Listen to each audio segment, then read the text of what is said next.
बापू के द्वारा यूज किया जाने वाला यह टेबल है।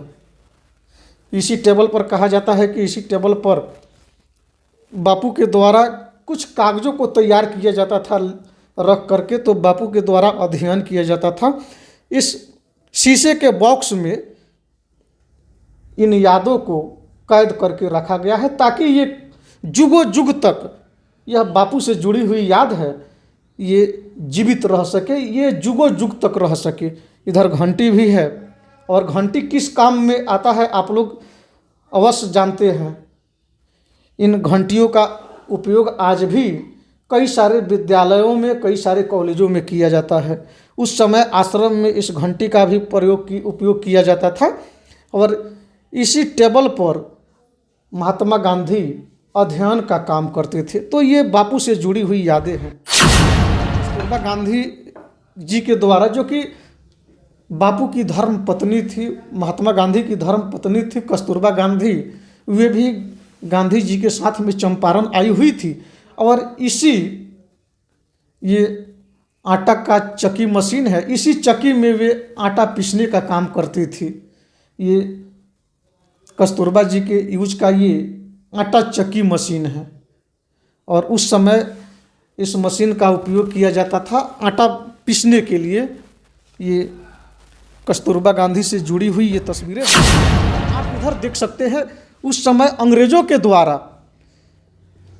चंपारण के कई हिस्सों में कोठियों का निर्माण किया गया था। उन कोठियों में अंग्रेज के सिपाही हुआ करते थे, और बगल के उसी कोठी में रह करके अंग्रेज के सिपाही लोग चंपारण के किसानों से, मजदूरों से कर की वसूली करते थे, टैक्स की वसूली करते थे। इधर देख सकते हैं पिपरा कोठी, तो सनीचरी कोठी, हरदिया कोठी, कुड़िया कोठी, पिपरा कोठी, लाल सरैया कोठी, यानी कि यूँ कह लीजिए तो चंपारण में अंग्रेजों के कई सारे कोठी हुआ करते थे, जिन कोठियों में अंग्रेज के सिपाही हुआ करते थे और वे लोग भारतीय किसान से कर की वसूली किया करते थे। इधर आप देख सकते हैं, इसके अंदर आप देख सकते हैं यह चक्की का मशीन है। उस समय ऐसा कहा जाता है कि कस्तूरबा गांधी जी के द्वारा, जो कि बापू की धर्म पत्नी थी, महात्मा गांधी की धर्म पत्नी थी कस्तूरबा गांधी, वे भी गांधी जी के साथ में चंपारण आई हुई थी। और इसी ये आटा का चक्की मशीन है, इसी चक्की में वे आटा पीसने का काम करती थी। ये कस्तूरबा जी के यूज का ये आटा चक्की मशीन है। और उस समय इस मशीन का उपयोग किया जाता था आटा पीसने के लिए।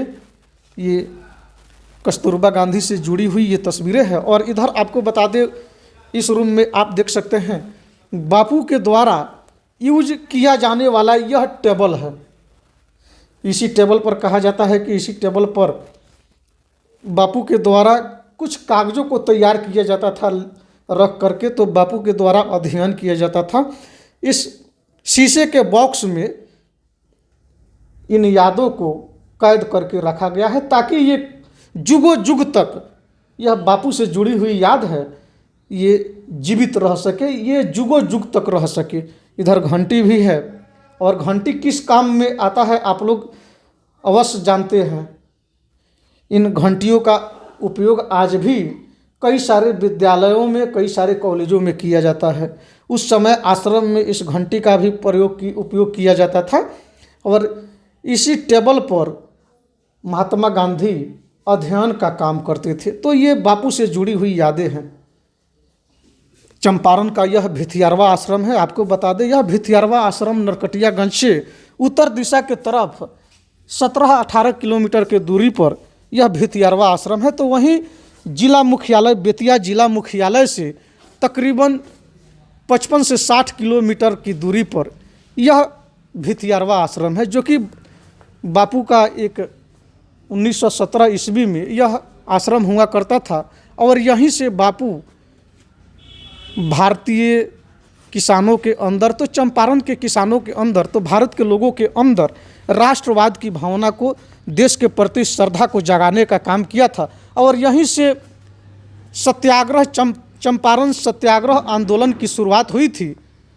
और इसी बिहार की चंपारण सत्याग्रह आंदोलन ने एक क्रांति की नई एक मिसाल जगाई और भारत जैसे विशाल देश को यहीं से आज़ादी की लड़ाई शुरू करके भारत को 1947 ईस्वी में अंग्रेज़ों के चुंगल से आज़ाद कराया गया।